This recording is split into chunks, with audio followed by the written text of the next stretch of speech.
Diaries. I'm your host, Rashid. And once again, I am in Walmart's parking lot. And this time I'm waiting for two of my daughters to finish shopping. So I wanted to just touch bases with you all. I've been having problems trying to stream on Locals, which was the first time I've had problems streaming on it. So I wasn't able to do a Locals live stream yesterday. But we're gonna get everything situated. We're working on it right now. But this is my Walmart parking lot news rant, because I'm talking about a lot of things that are going on in the news today. First of all, let me look down at my phone. Here's something that's very interesting. Excuse me. This comes off of Press TV, and Press TV says that, and let me make sure I got it right. Let me make sure that I have this right.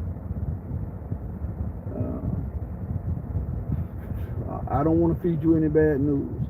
This is what Hezbollah chief Nasrallah had to say about the situation in West Asia. And what's amazing is, the more I look at the news, and the more I read the titles, and the more I hear the alternative news platforms talk, the more they come over to what I say and not the other way around. And so this is a headline from Nasrallah, Sheikh Hassan Nasrallah from Hezbollah. The headline is U.S. at the bottom of crisis and the turmoil in West Asia. Now I'm gonna read this for the first time with you all.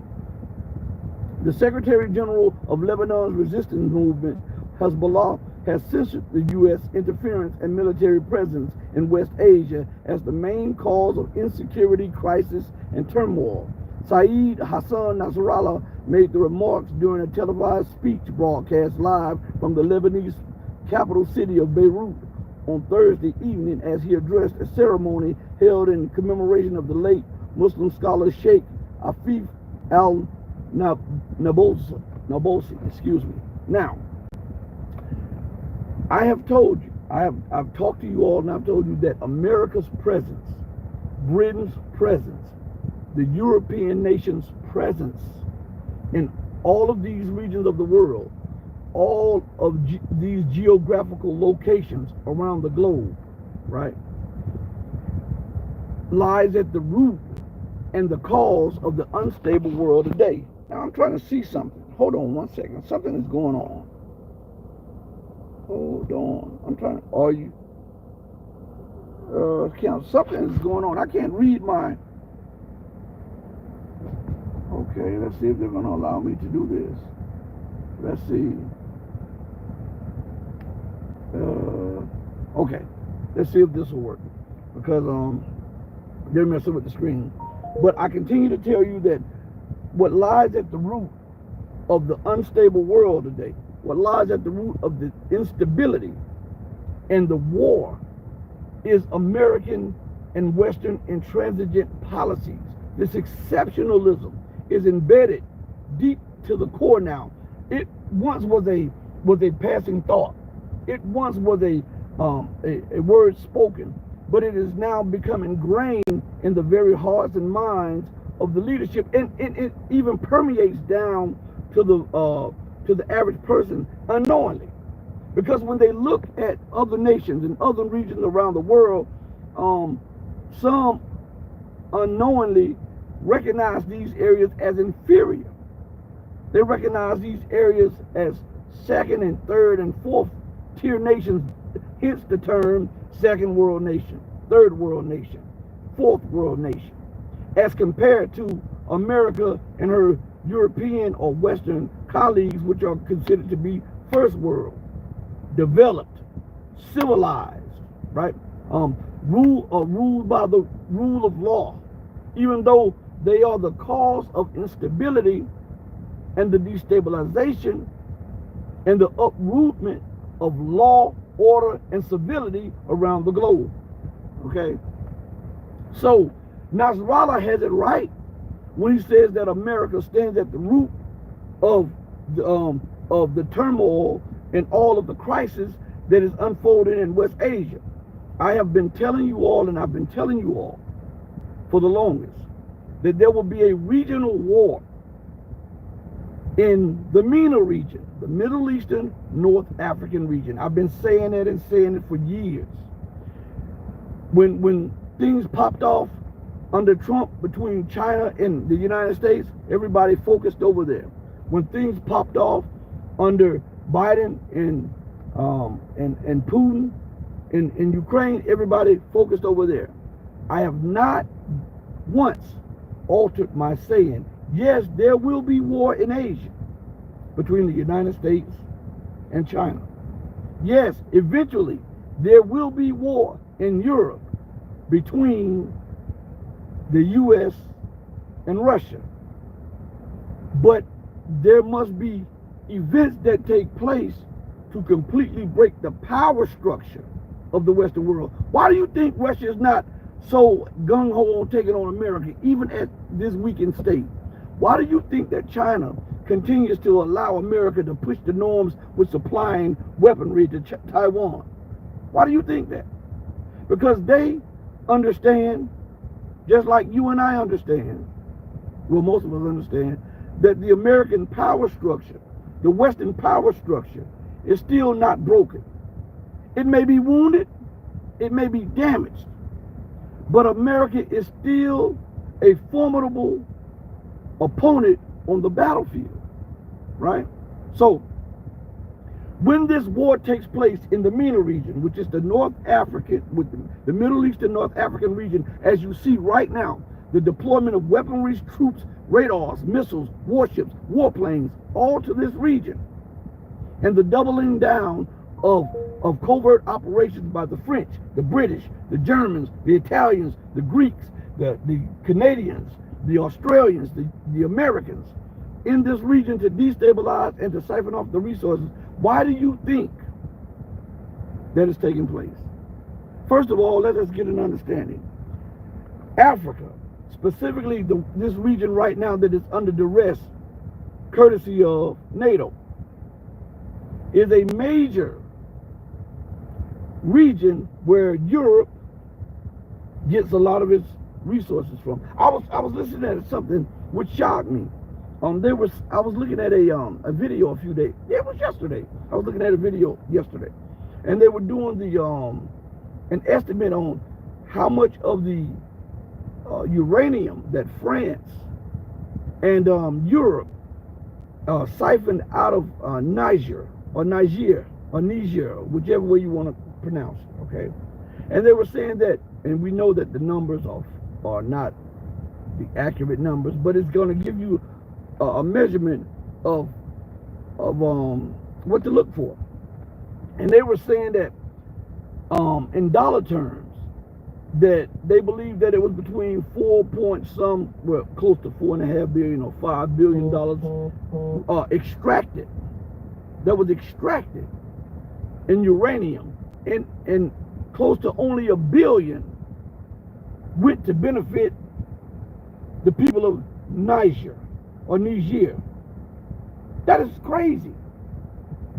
That's 1/4 or 1/5 of the resources, the value of the resources. If we go by those nominal numbers, that's 1/5. That is absolutely that's extortion. That's strong arm robbery. That is strong arm robbery. Think about that.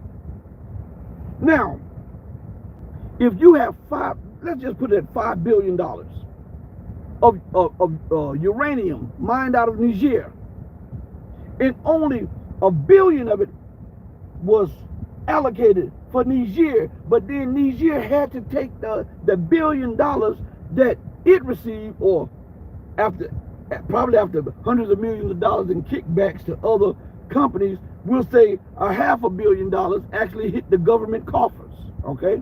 Now, with this $500 million, they had to use that to try to buy some of the refined products that were being siphoned out of Niger under France, the United States, and Great Britain.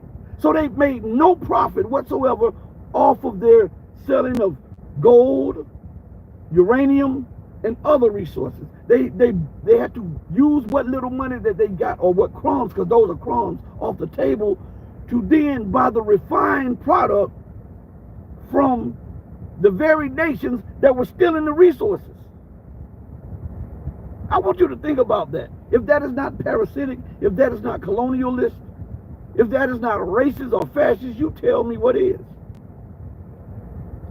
In reality, this is the mindset that is of all Western governments, and it permeates down to most of the population without them knowing.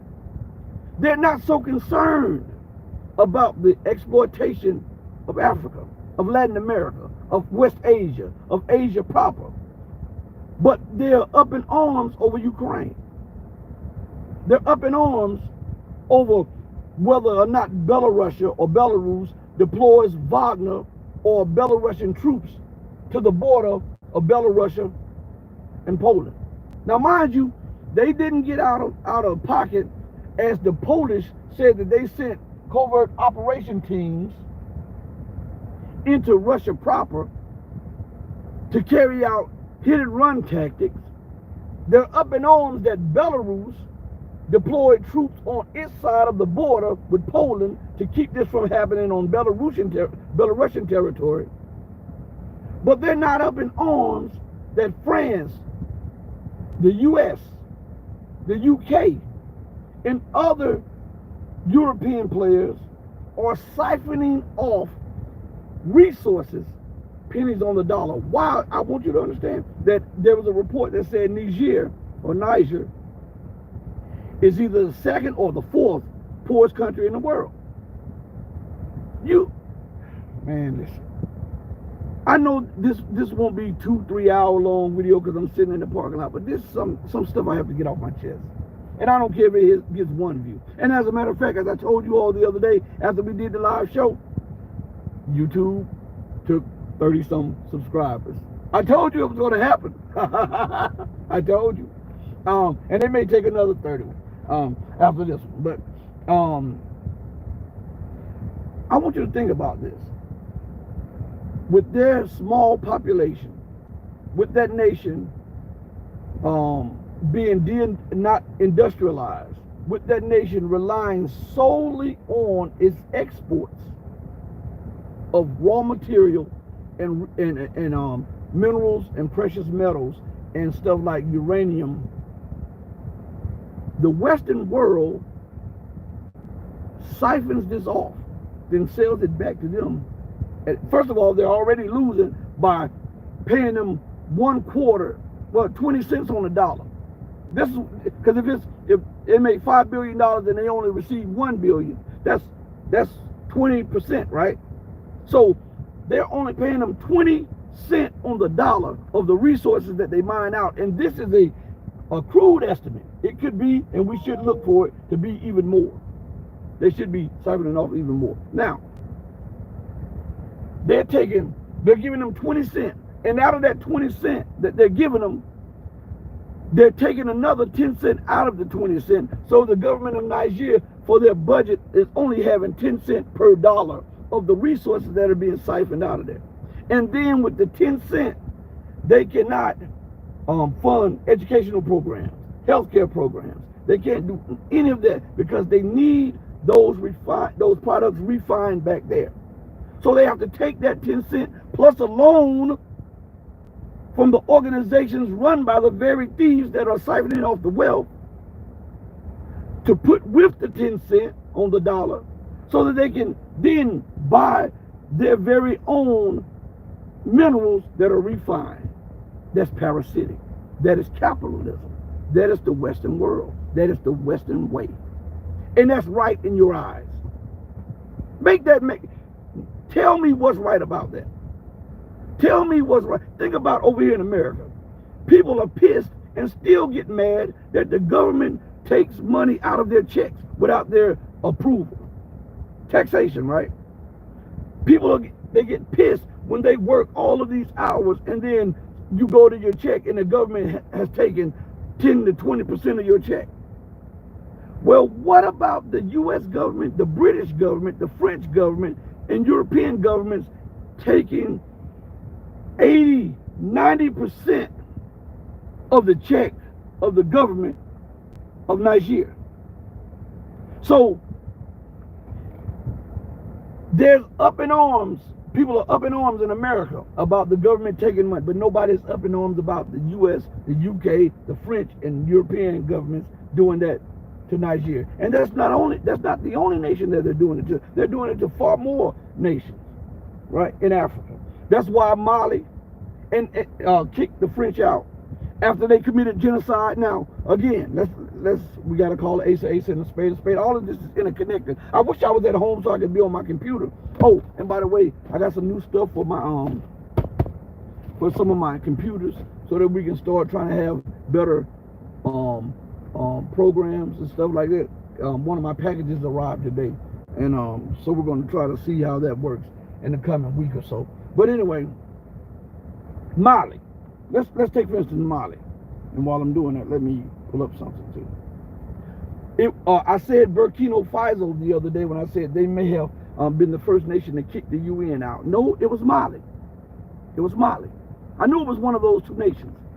Now, in a break from the norm, this is what has the United States, France, and up in arms, because they thought that the African nations would be just quiet and pliant about the situation and allow for the puppeteers to force African nations to go in and invade Niger without showing their military hand. And in reality, they did not realize that Mali and Burkina Faso stood up and said, listen, the people are already suffering under the hands of the exploitation of France. France is not telling you how they're stealing the resources out here. The United States is not telling you how they're stealing the resources out here.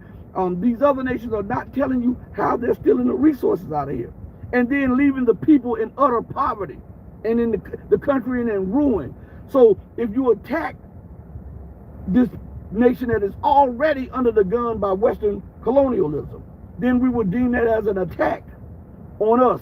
And the militaries and the nation and the people of Mali and the military and the nation and the people of Burkina Faso will join in as it is an attack on both nations. Now, this is what threw the Western world a loop. They had never, since Muammar Gaddafi, since the Honorable Robert Mugabe, they did not know that nations would stand up like that. Remember, this was only the prerogative of NATO nations for a while. Whether they say an attack on one NATO nation is an attack on all of them, right? These NATO nations comprise what? Let's be honest. This is not about race, but let's be honest. What does NATO comprise of? All white nations. All white nations. All of Europe, the United States, Australia, and I believe New Zealand, right? That's NATO. So an attack on... Now, I want you to think of this, because most of us, we don't process this stuff. The very nations that are going around the world destabilizing, causing war, instability, and siphoning off resources, saying that if you attack us in response to our parasitic policies, then we would take that and deem that as an attack on all of us. So in essence, what they're hiding their hand and trying to say, well, if you respond to our aggressive policies and our aggressive acts, then we will deem that as an act of war. And the Western media packages as if that the aggressor is the victim and the victims are the aggressors. So for so long, it has been a prerogative, an exclusive prerogative of the United States and Europe to say an attack on one is an attack on others. But when Mali and Burkina Faso, which are not super military powers, but it's not, sometimes it's not even about having military powers. It's about principles. It's about principles, right? Any man worth his salt, listen to me good, to show you the principles of what they are doing. Any man worth his salt, if his house is invaded by hooligans, right? And these hooligans come in with machine guns, and his family is in danger. Any man worth his salt, whether he has a machete a stick or a handgun will put his life on the line to secure the lives of his people. And if one person go down, then we all got to go down. But we're not. I'm not going to allow you to threaten, in my power, to threaten my wife and to threaten my children. If somebody got to die, it's got to be me. And if everybody dies, then so be it. We'll die fighting like hell. That is the principle that the president or the leaders of Mali and Burkina Faso has demonstrated to Africa, that you don't need to be a superpower. You don't need to be a military equal of France or a military equal or peer to any invading power. You have to stand on principles, morals, and ethics. And if you die like that, it's better to die on your feet than live on your knees. This is what they're demonstrating. They took the example of Muammar Gaddafi, of Muammar Abdul Nasser, of the great and late Robert Mugabe. And they are starting to push forward. And what this does, this gives testicular fortitude to nations who are small, who may think of themselves as insignificant, who are now getting the cojones to stand up and say, well, you know what? I'm going to join in on that. Well, you know what? If they attack us, this will expose them before the world. And if we can hold out long enough, then others will join the fray. And if not, then we'll go down fighting like hell to defend our honor, our morals, our principles, our culture, our ethics, and our way of life. Because if you are under the thumb, under the gun constantly, and you got to bow and you got to make adjustments and acceptance on everything that they say, then what is your life worth? It's not worth much. So it's best that you go out blazing to protect the national sovereignty, the regional sovereignty, the continental sovereignty. This is nothing less than what Europe is doing. Nothing less. They often talk about a new European security architecture. But it is Europe and America that is destabilizing the entire planet. Africa is not threatening nuclear weapons and nuclear annihilation and nuclear war. Latin America is not threatening nuclear launches and nuclear war and nuclear annihilation. Asia is not threatening nuclear war, nuclear annihilation, and nuclear missile launches. They're not doing that. The Middle East is not doing it. As a matter of fact, Iran has the technology and the wherewithal to constitute a nuclear weapon like that. But they refuse to on morals, principles, and a ground of ethics. But Israel, the United States, and Europe threatens anybody with nuclear war. So how is that for European security? Is it, again, I pose these questions because these are questions that need to be posed. Is it Africa that has multiple bases across European countries? No. Is it Latin America that has military bases and covert and clandestine operations going on across the United States, Australia, and Europe? No. Is it Asian nations that have clandestine operations, military bases, and wars going on against NATO nations in Asia? No. Are they doing it in Europe? No. Then how in the hell could Europe even fathom having a new European security architecture when they are the ones that are breaking down the global security architecture? Why won't anyone address this? Why won't anyone call an ace and a spade a spade? You scared you might get a lot of people unsubscribed from you? I don't care. It's about truth, morality, ethics, principles. You know? Either you stand on something or you'll fall for anything. Make sure that when you stand up, you have a solid foundation to stand up on. I'm not making up this stuff. I'm not just hurling insults and racist comments about. I'm not doing any of that. What I am doing is showing you the world as it is and not as you would like it to be. What I'm doing is showing you the consequences of the policies of colonial nations. And what I'm showing you is the victim's point of view. Because all we get in the news and all we get on social media is the viewpoint from the empire.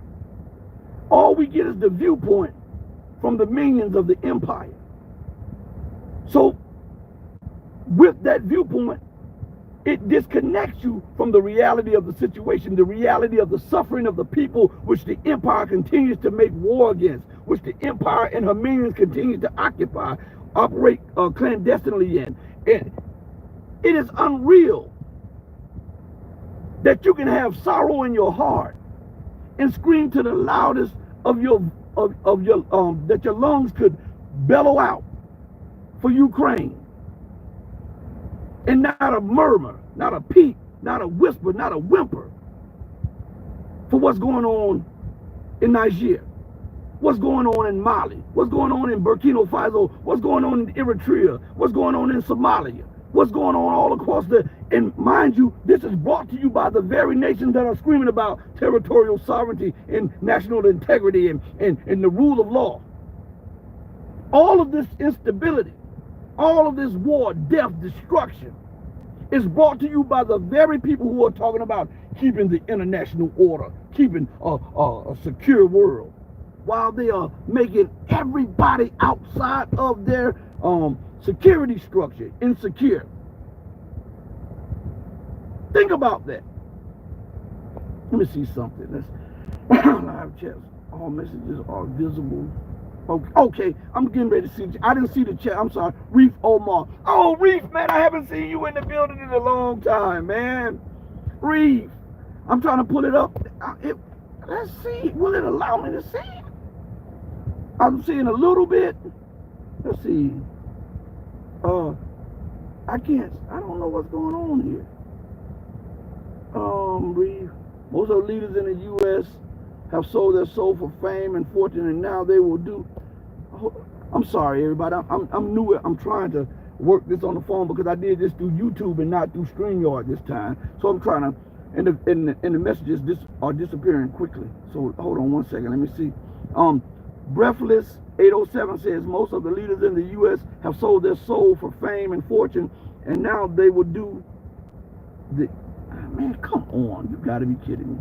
And now they will do the evil that the devil demands. And Reef Omar says the rampant hypocrisy is off the charts. You guys, I mean, I could not have said it better. Listen, on the one hand, because I want to put this in a term in a way that most people can understand. Excuse me, I got water up in here. I'm sitting again. For those of you who are just joining us, this is my Walmart rant. I have to run my daughters to Walmart, and while they're in there, I'm sitting in the car. I say, let me, because I wasn't able to stream yesterday, and then when I tried to stream on Locals, we had a technical issue. For those of you who are not members of Locals, the Locals thing is free. It's called The Empowerment of Truth.locals.com. Go sign up right now. You could just put in the Red Pill community, and I believe it'll take you to it. Sign up right now. We're going to be doing like 30 minutes to an hour streams over there, also outside of YouTube. Also go to the Odyssey, subscribe. I think my son just got me on what is the platform? I forget. One of the music platforms. You know, I don't know much about this social media stuff.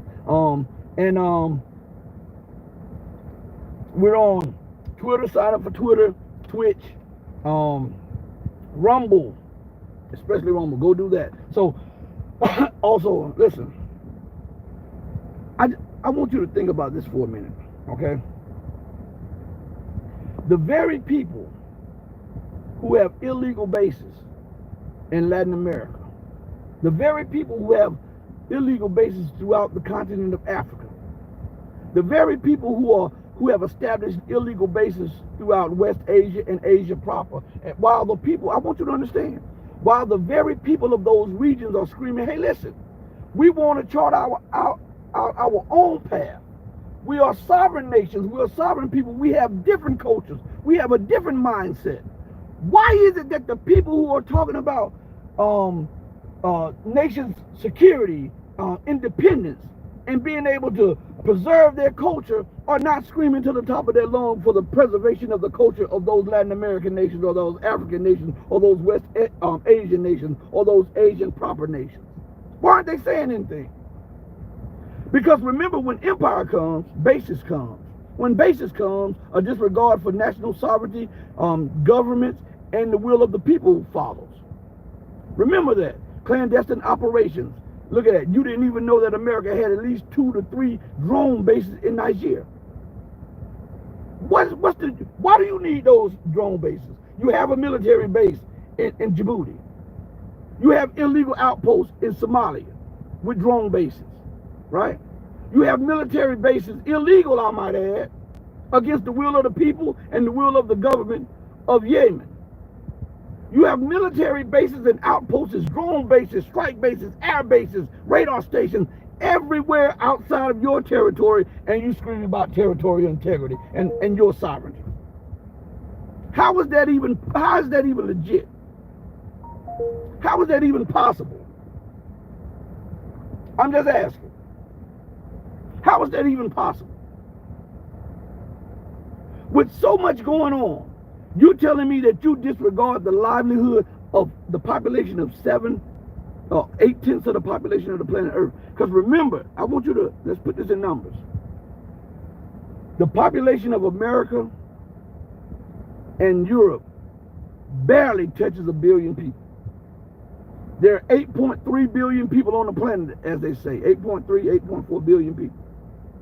So,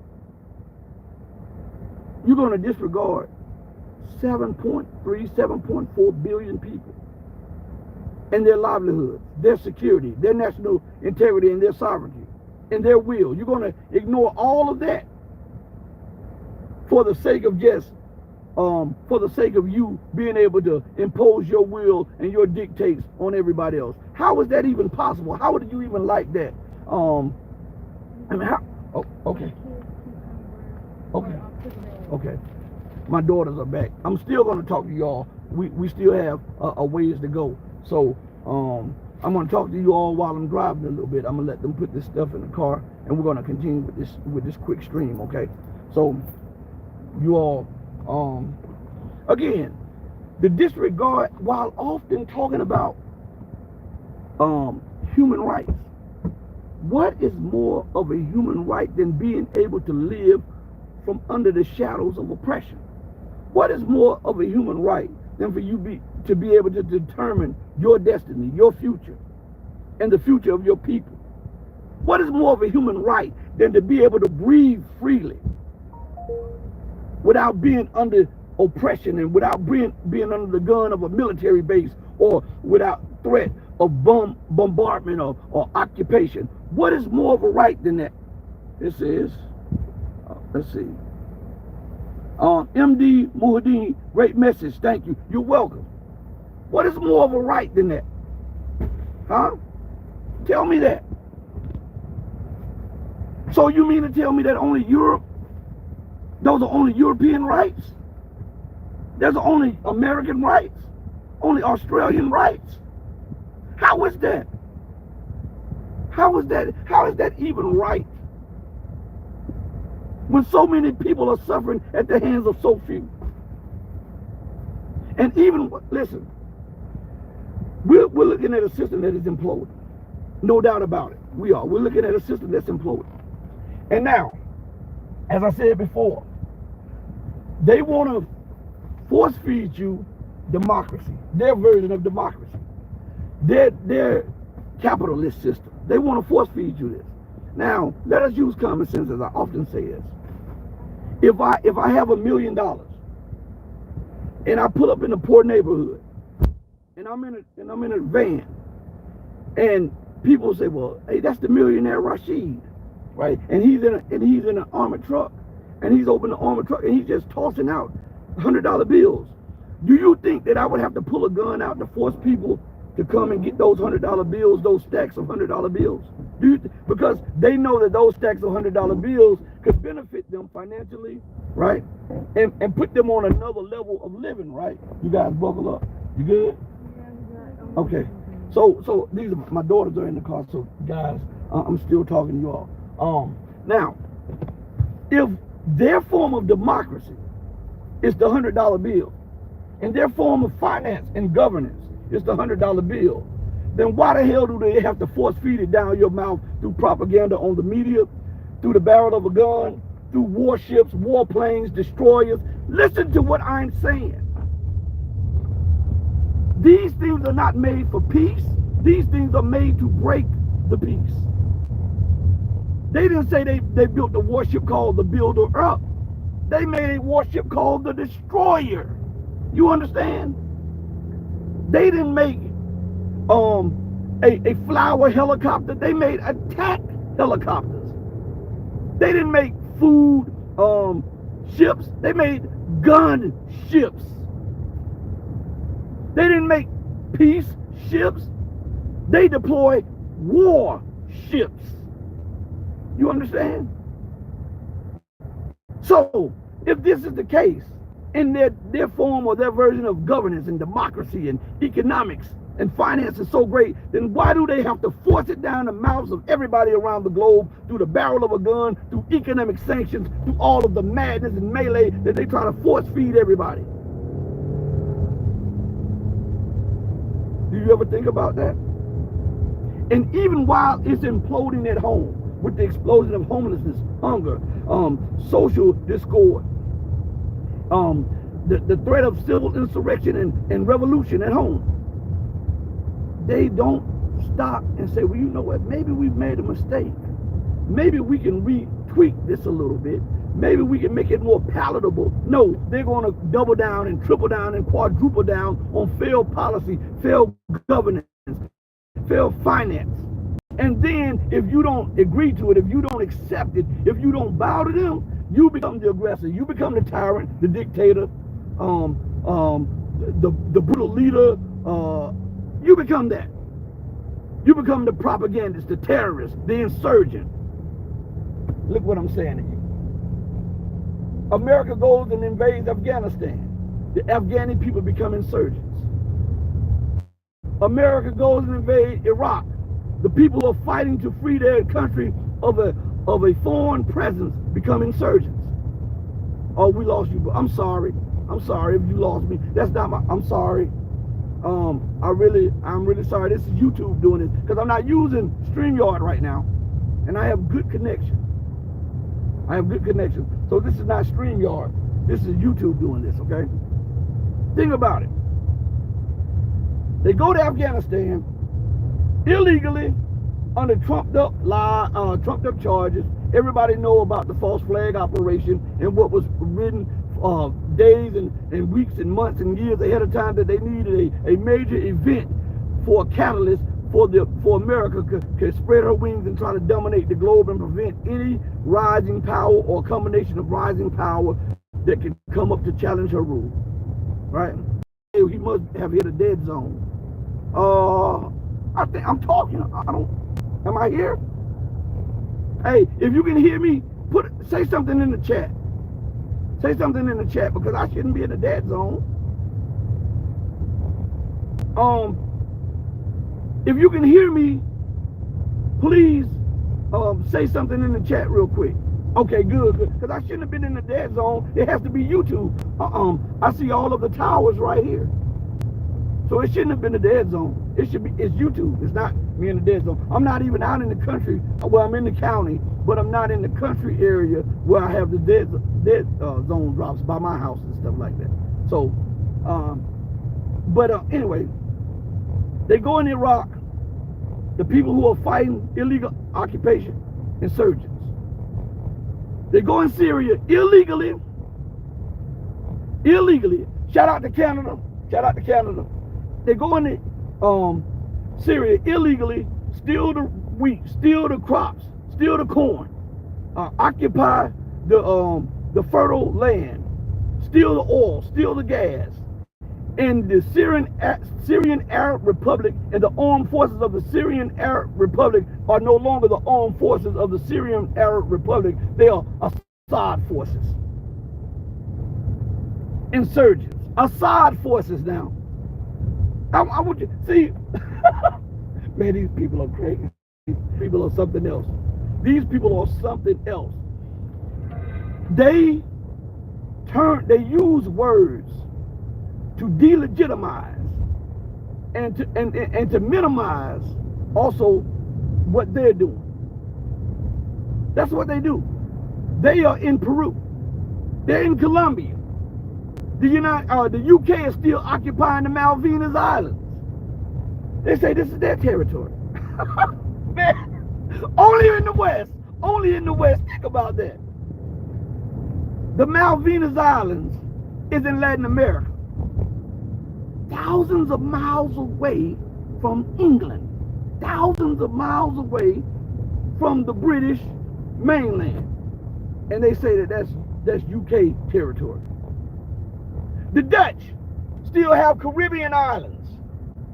Thousands of miles. See, this is not just confined. See, some of you think this just is America, or this is just the UK. No, this is the entirety of the Western world.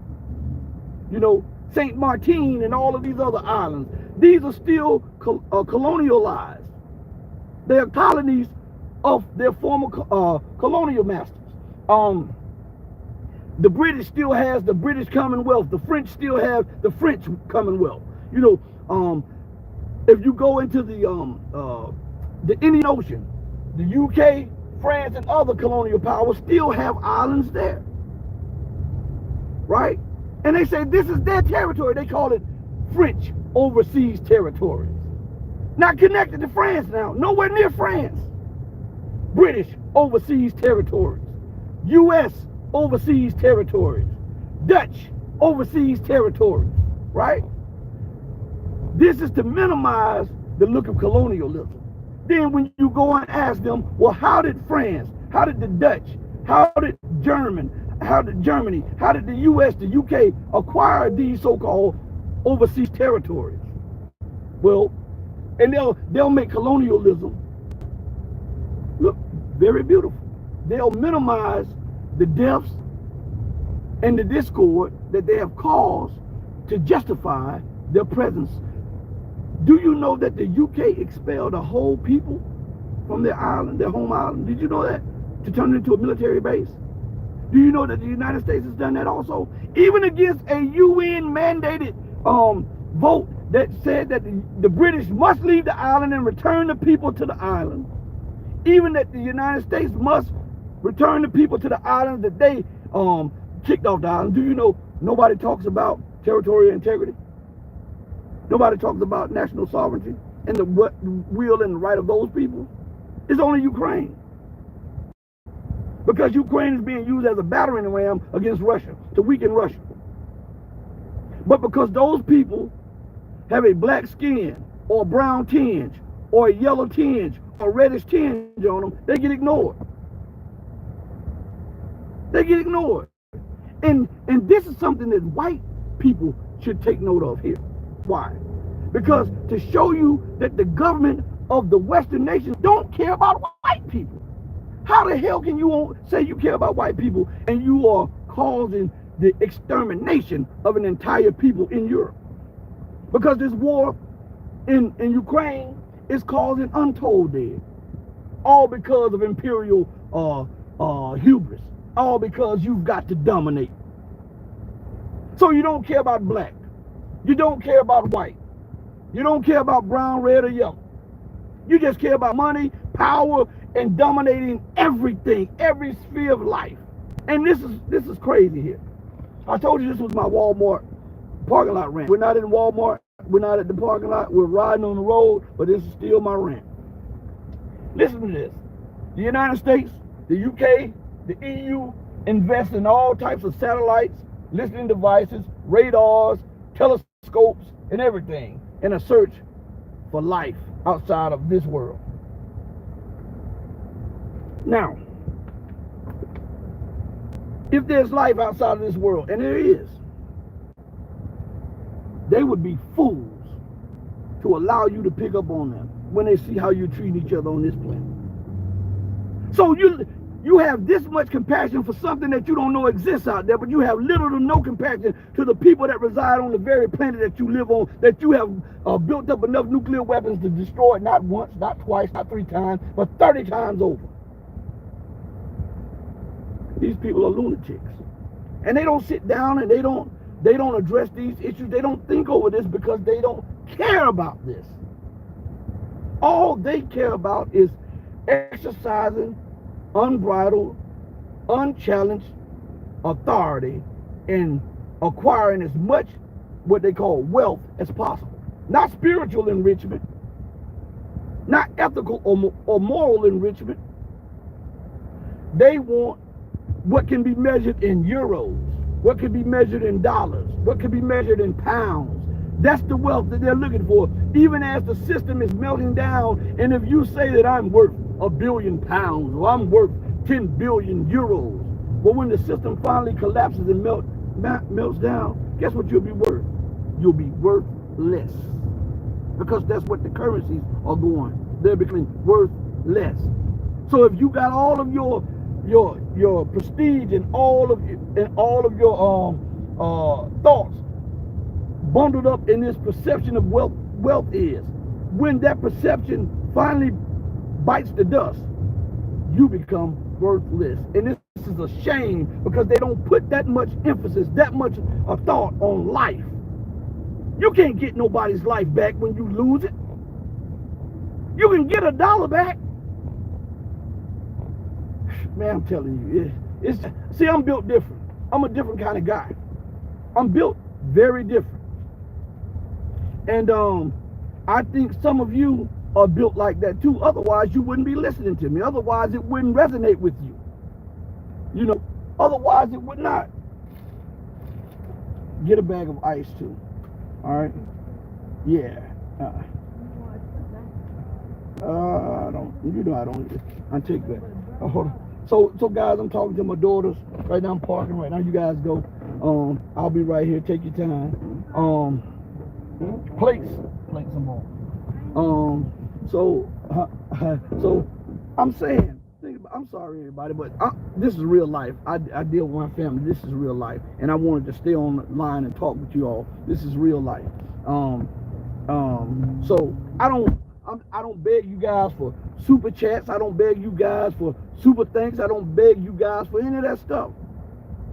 Even though it would be helpful, I don't beg you, because this comes from the heart. This is stuff that I see on a daily basis. And I believe that I would be derelict in my duty as a civilized man not to come to you and teach civilization, especially when we see civilization devolving, when we're seeing morals and ethics devolving, when we see the entire scope of man in a state of devolution. No respect for life, no respect. The Western world puts more emphasis on the security of property than they do on the security of people's lives. Naeem, my God, Naeem, hey, exactly. You've got a large mindset and heart. You know, God is good all the time. I'm glad you see that. Look, think about this. And to show you how much civilization has devolved, especially here in America. And I'm not advocating the killing of animals or anything, right? But do you know, if you are caught cockfighting with chickens, right, you can get 20 or 30 years in prison. But if you rape a woman, you may get out in 5. You may get out in 5, or get an ankle bracelet and have probation. If you kill a dog, you can get life in prison. But you can go down the street and shoot Jerry or Ron or Mike, and you may be out in 7 years. The emphasis put on animals, the animal rights. What about the rights of humans? Right? What about the rights of humans? They put more emphasis on protecting your property than protecting the rights of people, the lives of people, the security of people. The materialistic world, and it's devolving. And it's causing more clashes, anger, hatred, animosity. It's causing all of that because more emphasis is put on material things than it is on the sanctity of life, love, and the pursuit of happiness for each man and woman born under the sun. We believe in freedom, justice, and equality for every man, woman, and child, regardless of race, creed, religion, or color. That is one of the basic principles of what I believe. It's in our bylaws. Now you ain't made eight. It's in our bylaws. So, listen. How can you have so much compassion for a dog and have little to no compassion for a person? I remember the other day I pulled up next to this car, right? And before I pulled up, I was sitting at an angle, and I was waiting for a car to pull out so that I can pull in. All while I was sitting waiting, the car had its windows down and had the dog leaning out the window. I pulled in, they immediately rolled the windows up, locked the door. Now I have more money than them, and they're looking at me as though I'm a criminal. They're looking at me like I'm the criminal. This is what I'm saying. There's so much suspicion, so much hate, and so much, I would say, isolation in society, that these people in power at the top, they can use your ignorance as a weapon, weaponize. Let's see. Yes, sir, it's in your DNA, especially, beloved. Thank you, 1988. They can use this, they weaponize your ignorance for their gain. They weaponize your ignorance to push their policies. They weaponize your ignorance so that they can continue to dominate and exploit the world. The Western system, led by the United States and the UK, is a exploitive system. It is a parasitic system. I call it Nosferatu. This is Count Dracula. Why? Because according to the movies, Count Dracula is a parasite that cannot live to himself. He must seek out prey, find that prey, and then take that prey and exploit the life's blood from that prey so that he can sustain his own life. That is exactly what the Western political system does. That's exactly what the Western military system does. That's exactly what the Western financial system does. Exactly. This is a vampire system. Am I telling you the truth? I mean, in the chat, if what I'm saying resonates with you, put a 1 in the chat if what I'm saying resonates with you. Put a 1 in the chat. And I'll look as it pops up on the screen. And I'll go further. We get a few, let us get at least 3 1s in the chat and we'll continue with the chat. Yeah. So, let's see if they're going to allow me to see the chat. What are they doing? Ha. MD, yeah. That's what I'm saying. Okay. So, let's keep it pushing. So, if they can dehumanize you, then they can justify occupation of you. That's what I'm talking about. They can justify occupation of you. They can justify the exploitation of you.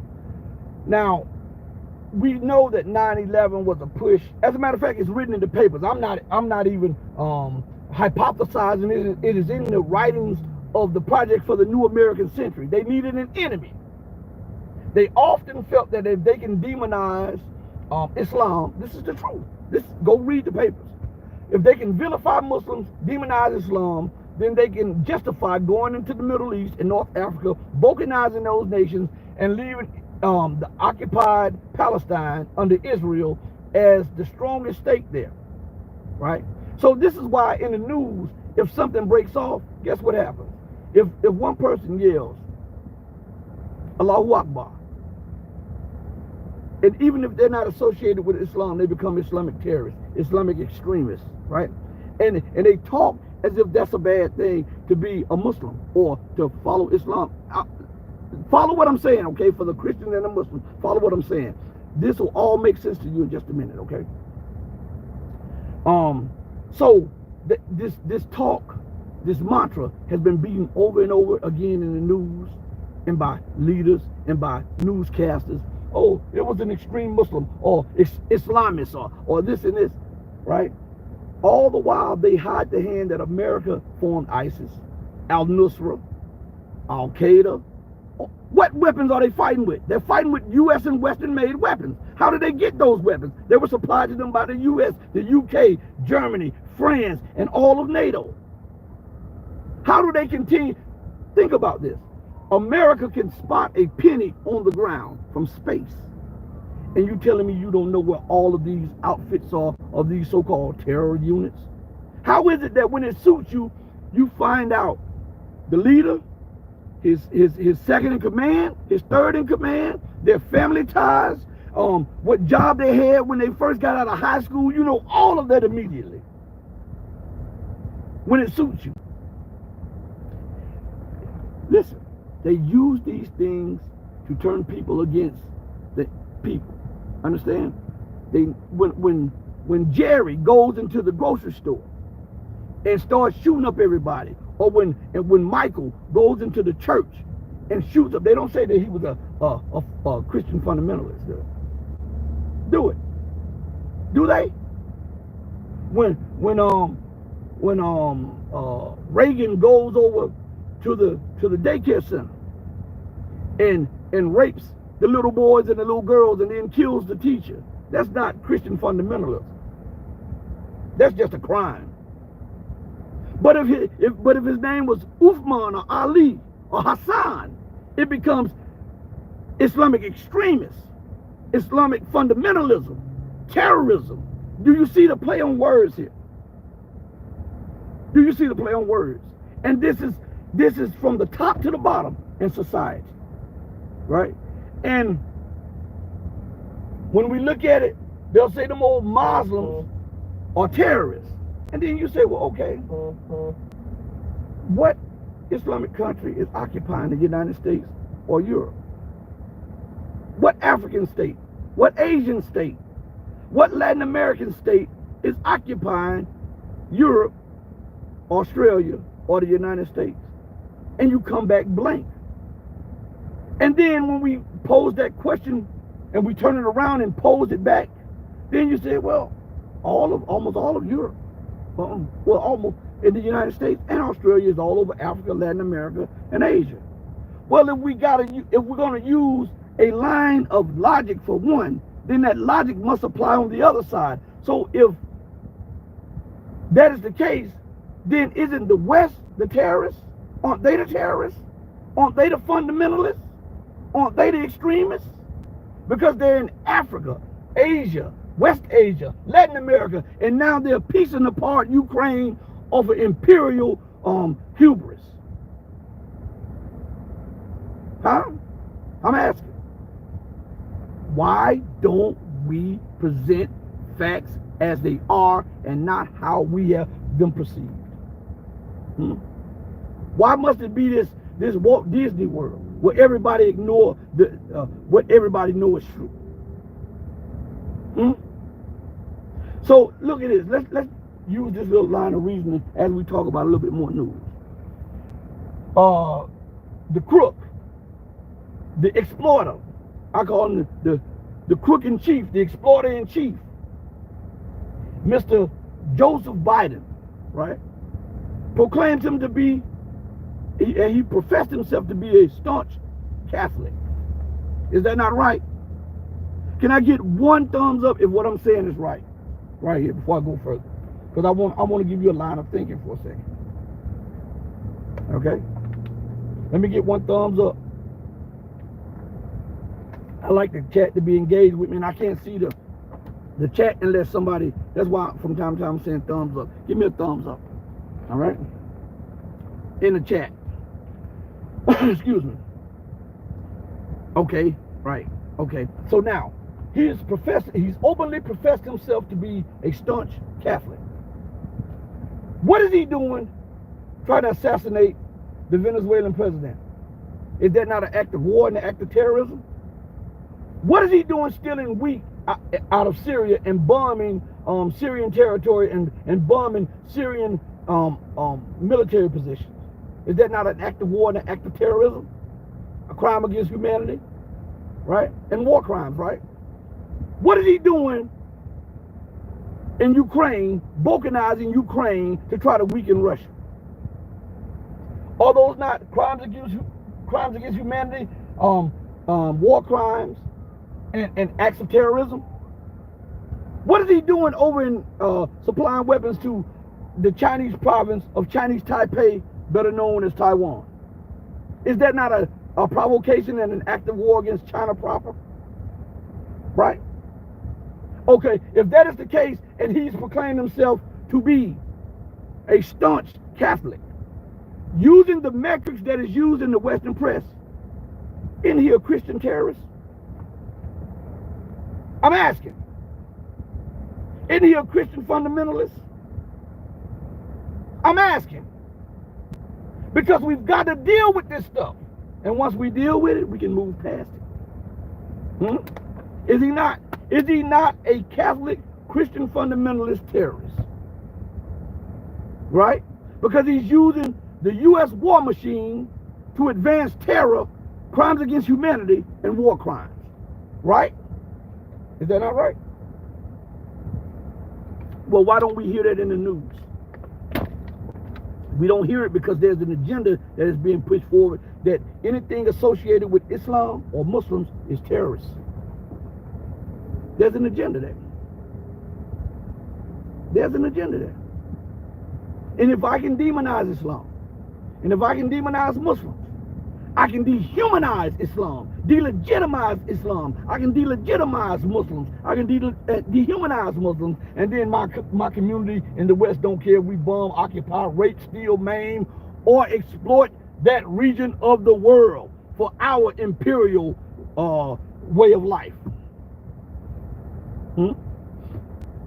Tell me one thing I said here is a lie.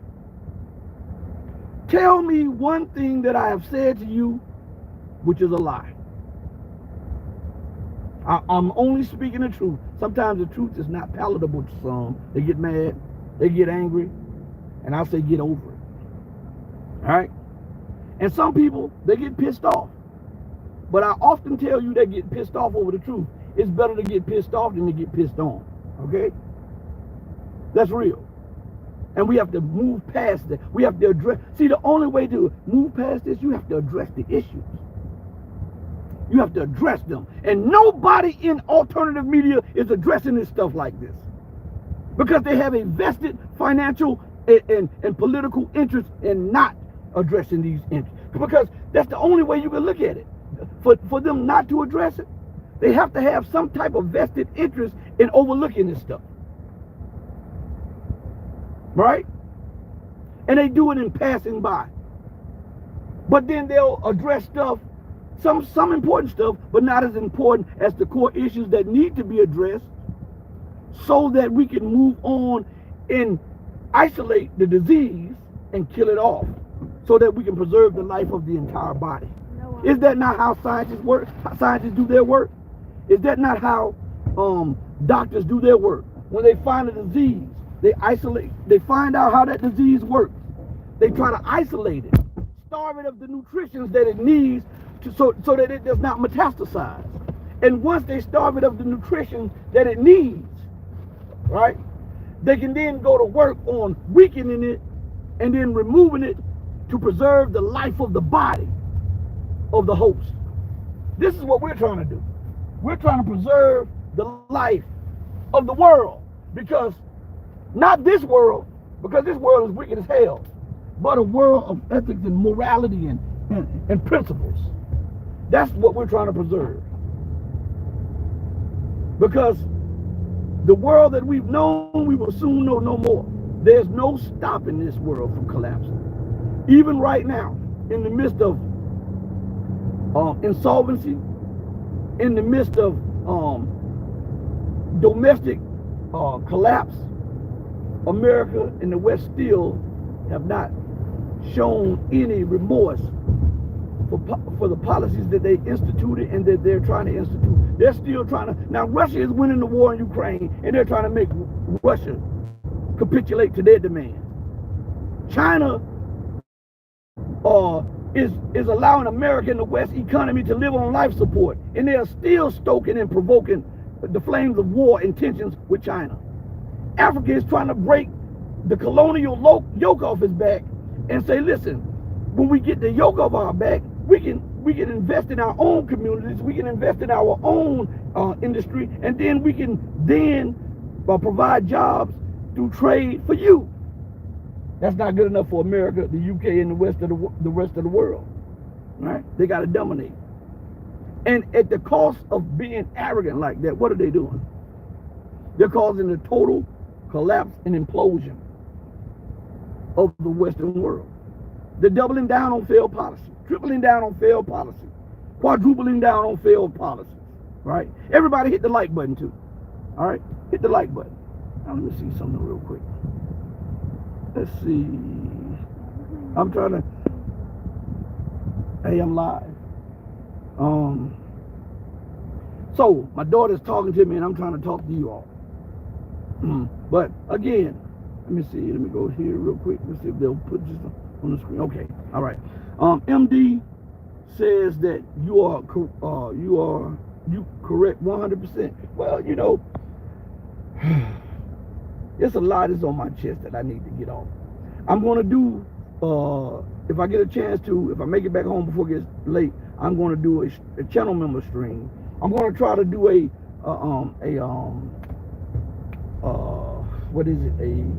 Patreon stream before the weekend is over also. Everybody please join the channel, become a channel member. Everybody please join the Patreon. I'm gonna be dropping new stuff there. That's what keeps it afloat. That's what keeps everything going. All right.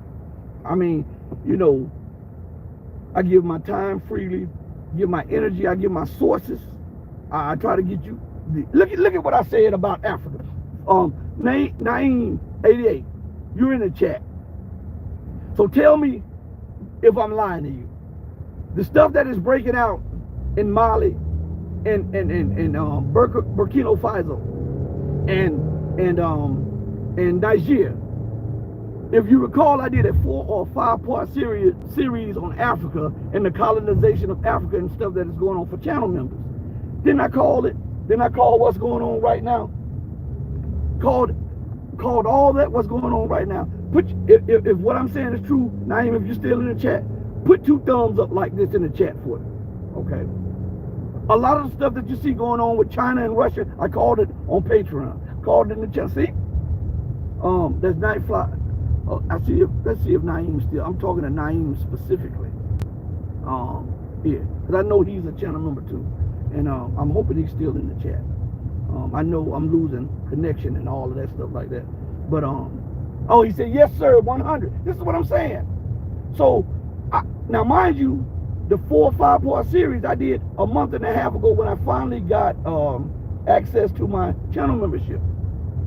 I talked about all of this beforehand and went into depth, played clips and everything to put this stuff so that you can see it in real time. So it's new to you that are not members, but it's not new to my members, my patrons, and my channel members, because I already explained to them what to expect and what to look for. A little common sense, a little divine insight, and a little intelligence from connections from around the globe. You know, you all can make this thing go a little smoother. I would appreciate if you all help. You can help. I hate to say this. You can donate to PayPal, buy me a coffee. What is it? I don't even ask people, so I don't even know where they are. Cash App, Super Chat, Super Thanks, stuff like that. And just to show your appreciation, if it's 50 cents or $1 or whatever like that, just do it.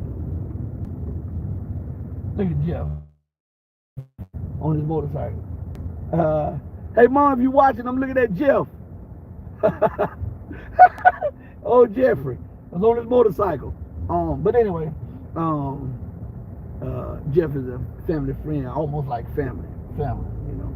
Work for he's a government agent or whatever like that. But anyway, I've been doing it my whole life. His family is intertwined with my family is intertwined with his family, so we are family, you know.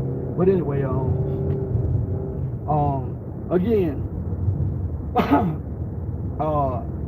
there's so much going on in the world that I think the best weapon to combat this is truth. And you've got to have, because some people will give you truth. Hey, the truth of the matter is it's daylight out here. But that truth right there won't help you in the least when it comes to preparing yourself with what's going on. You have to have the truth of the reality of the time, the truth of the situation. You have to have situational awareness. You have to have what the government calls actionable intelligence. And so this is what we're trying to provide to you all and give it to you in a way that you'll understand. I'm in the middle of a lot of traffic, man. I'm so thankful that you guys join me. I'm not done yet. I want to say something about something else. Where's my other phone? And I hate to drive and look at my phone, but it's another issue that popped up that I wanted to say something to you about. I'm gonna have to pull over in a minute. Hey guys, would you guys give me like 5 minutes to address this? I'll pull over. Let's see. Cause you know how I am about driving and looking at stuff. I don't like that at all. Modi. That's what Modi is, I heard a few people were talking about this, but I was going to address it late last night, but I didn't get a chance to, about Modi thinking about not attending the BRICS meeting in India, right? And I have been telling you all for the longest that India has this thing in their head. Listen to me good. And which is crazy. This is Stockholm syndrome. I'm telling you, just like black people in America had suffered from Stockholm syndrome, the Indians suffer from Stockholm syndrome too, but in a different way, because they believe that their rightful place is to be ascending above China with the same population. I want to bring something up for you. Prior to the 1962 war between India and China, which China beat the brakes off India, all right? Prior to that war, India and China considered themselves the closest allies, okay? Nehru would not listen after a while because they believed that they were militarily stronger and their economy was bigger than the Chinese, and they were roughly comparable to the Chinese in population, that they did not have to listen to the Chinese's warnings over sensitive areas.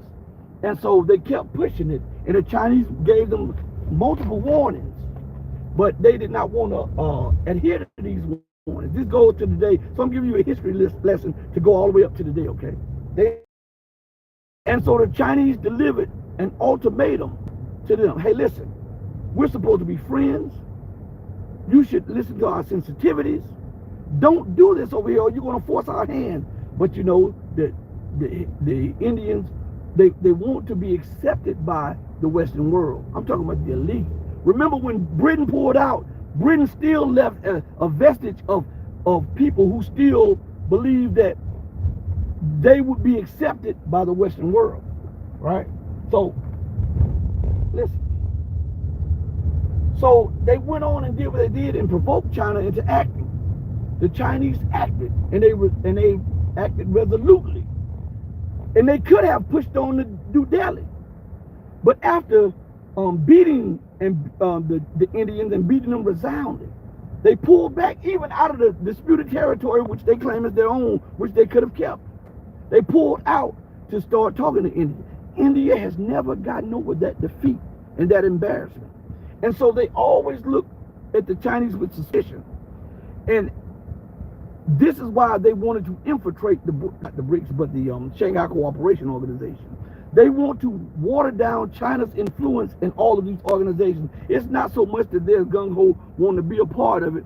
They want to be a part of it and have influence, but they also want to water down China's influence, right? So, up to today, if you look back these last few months, in last year or so, especially with the border dispute, you'll see that all that coincided with India negotiating with the United States, UK, and the West. A lot of people don't know that that India a few years ago signed a basing swap agreement with the United States, meaning that the United States has access to Indian bases in India. Then they reiterated it this year by signing an even more comprehensible, deeper military exchange between the two. All right. So on the one hand, you want to be a part of the BRICS and you want to be a part of the Shanghai Cooperation Organization, and yet you want to call yourself unaligned and yet be a part of the Quad and be what America called our staunchest ally in Asia. This is all tunnel vision. And now they put the brakes on the expansion of the BRICS organization because China wanted to bring in some more members. In India, it has to be a consensus or I think a majority vote. And India put the brakes on it because they believed that the nations that were coming in would be more oriented towards China. And this would water down India's standing. And now India is now thinking about, the leader of India is thinking about not attending a BRICS meeting in India, right? Yeah. Let's see. Jay Blue says, BRICS change is coming, Western colonialists say, I mean, God, dog, this thing is going quick. Resisting and starting brush fires around the world to slow down the process. Right, Jay Blue. Right, Jay Blue. So, listen. So, think about this. You are the prime minister, which is equivalent to the president. You are the prime minister and you won't attend, you're thinking about not attending the BRICS conference that you are hosting. Right? Now, or that even if China has started to host it, you're not attending. It is a slap in the face of China. Now, India has so much vitriol, so much suspicion, and a lot of hatred in the elite for China because of this defeat in 1962. But it's not just about that defeat in 1962. I want you to understand. One of the main things that they hate is that with a comparable size and starting way behind a comparable population and starting way behind the Indian economy and industries and manufacturing, China has lapped them multiple times in technology and in manufacturing, in trade, and in progress as a nation. China has done one of the greatest feats in human history. In the last few years, China has moved 850 million people from poverty to the middle class. Let me say that again. In the last few years, China has taken 850 million people of its population from poverty to the middle class. Do you know what that is tantamount to? That is China taking the population of the entire European Union plus 100 million people from America and taking them from poverty into the middle class. And India has a lot of vitriol and hatred and suspicion because the Chinese are able to do this. So they don't want a expanded BRICS at this moment, and they don't want a BRICS currency because guess what's the core currency behind the BRICS currency? It's the Chinese yuan. Now, they have this vitriol, as I said, for that. And yet they still have all this love for England, the UK, and the United States colonial rulers. People who, at the drop of a dime, turn their backs on them. They don't have all of that vitriol and hatred for Britain, which exploited, raped, and stole from that subcontinent forever. I read that but didn't know if it was a fact. See, I'm not making this stuff up. See that? And so they don't have any of that vitriol for colonial Britain. They don't have any of that vitriol for America. But they have it for their largest trade partner, their largest investor, right? Their largest investor of technology, right? And their largest lender. Now, China has not colonized India, but India has that type of vitriol and hatred for China. And they're doing everything that they can. See, there's an old saying that says, keep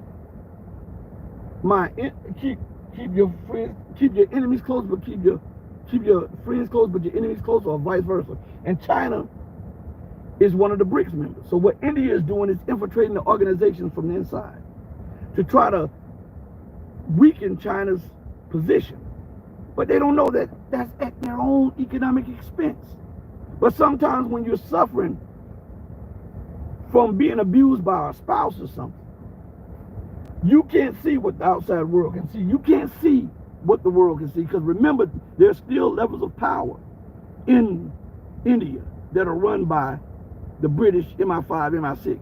They didn't just pack up and just leave completely. They always leave assets so that they can use those assets, and they enrich those assets, and they empower those assets over time.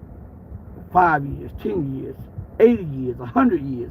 And they pass it down through family, through family, through family. And that's why you see these power structures in Pakistan, right? These are vestiges of colonial days. And these people are fighting for the economic and political life. You understand? India sees China as a great threat. Let's see. Western banks got their wealth by turning China into an opium junkie. Now the junkie is the world's factory and bypassing you economically. Karma is hell. Let me put that back up. I wish I could highlight that. Let's see. Let's see if there's any way I can highlight. Let's see. Let's see. Let's see if I can highlight it. Let me see if I can pin that message right there. Pin this message. 1 second. All right, pin that message. All right, so Jay Blue says, Western banks got their wealth by turning China into an opium junkie. Now the junkie is the world's factory and bypassing you economically. Karma is hell. Man, I'm telling you, that is beautiful. You know what? I can't say anything more beautiful than that. So listen, you guys want to support the channel, support the channel. I'm going to be working on some stuff for the channel members all weekend long, and I'll be working on. Go over to Locals, the empowermentofTruth.locals.com. Sign up, it's free. That way we can exchange comments, you can post articles, you can post your thoughts, and then when we do live streams over there, we'll be doing 30 minutes to an hour live streams over there, and they'll be free. If you can, join our Patreon. That's patreon.com/TheRedPillDiaries. Become a channel member. I think it's it's 4, 7, and 10, but we're working on to try to make it one tier. Give us time, and it'll be like a $5 or $7 tier or something for everybody, and we'll be dropping multiple videos and information there. But please do all of that, everybody. Please. On that note, I'd like to thank each and every one of you for joining me on the most powerful platform for truth anywhere, bar none, on the face of God's green earth. This is the Red Pill Diaries, and I'm your host, Rashid Muhammad. I go out the same way that I always come in with love in my heart for each and every one of you who love truth. But know that my love pales in comparison to the love that the true and living God has for you. Until we next speak again, stay strong, stay true, but above all things, stay righteous. Mama, your baby boy loves you more than life, and I love each and every one of you all too. Peace, everybody. I'm out.